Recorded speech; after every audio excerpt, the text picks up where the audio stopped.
Hi, my name is Bird Ryan Fisher. I'm a graduate student at Concordia University of Portland, and I'm here to talk to you about the fallacy of left brain and right brained people. So, how many of you have taken a quiz to help you determine whether you're a left brained person or a right brained person? I would imagine there's a lot of us out there. I know I certainly did. In order to figure out how this myth began, I think it's important to look at how it began. Most people believe that it stems from the research done by Roger Sperry in the 1960s.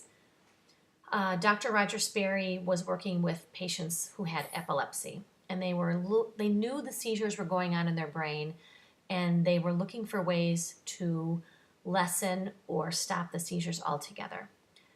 In the process, one of their attempts was to actually sever the corpus callosum, which is at the base of our brain in between our two hemispheres, and it's what allows the transmission of information to go between our hemispheres.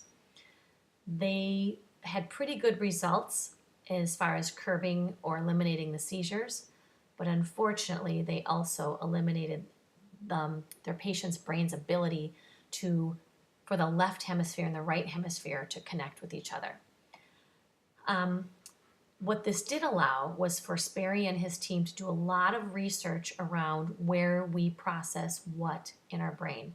And they did find that some of the things that we do are processed mostly on one side or the other. For instance, they discovered that language is mostly on the left side of our brain. So there are patients who had that communicating middle piece severed could see an object, they knew it, they could draw it, but they couldn't recall the word. They couldn't communicate between their hemispheres. So they were able to isolate more of our language and our logical thinking being on the left side of our brain. In turn, they also discovered that on the right side of our brain is where we do a lot with music and color and visual comprehension and our spatial awareness. And so they were able to identify that. Now, they never said that we therefore have dominant sides of our brain. They were simply figuring out where we might process some of the information that we gather in our brains. So people decided they gravitated to this in the way that we might be left-handed or right-handed, and they decided that you could have a dominant hemisphere and that would help dictate your actions, how and why you do things.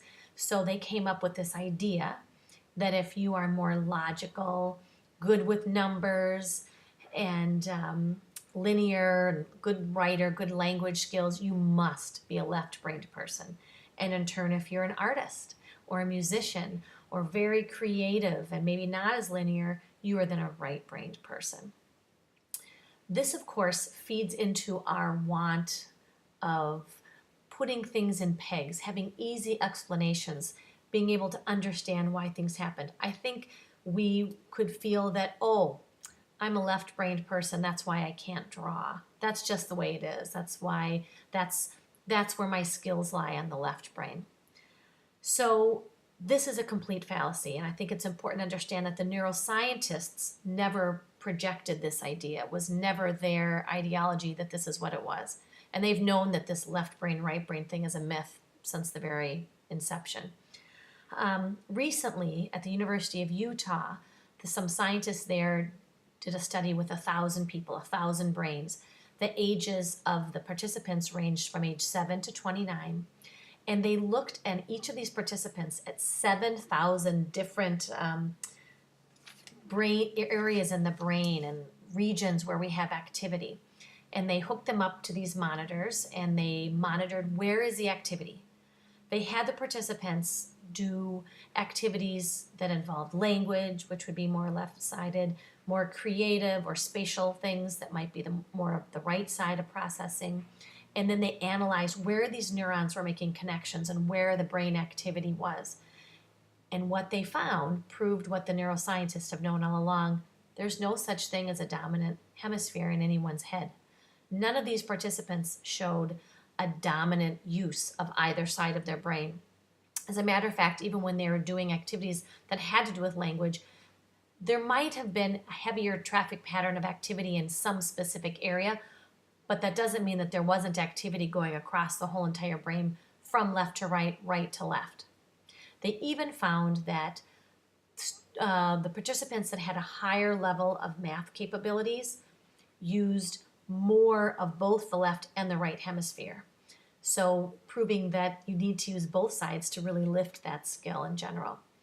So, why does this myth perpetuate? And this is what I was wondering. But I think it goes back to why we liked it to begin with. We all like to take quizzes. We all like to be able to say, put that in a box, place that peg in that correctly round hole. It's interesting to think that you might have a dispensation to certain type of activity because you favor a hemisphere in your brain, but it is completely false. And I think that we need to make sure that we understand that it is false. There's absolutely no scientific reasoning behind it.